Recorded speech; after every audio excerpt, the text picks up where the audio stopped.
এবার ইসরায়েলকে ধ্বংস করার হুমকি দিল মধ্যপ্রাচ্যের দেশ ইরান।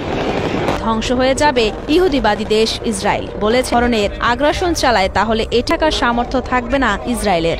একাধিকবার ইরানের পরমাণু স্থাপনার উপর হামলা চালানোর হুমকি দেয়। ইসরায়েলি শত্রু যদি আমাদের বিরুদ্ধে সামান্যতম কোনো পদক্ষেপ নেয়, ইসরায়েল ধ্বংস হয়ে যাবে।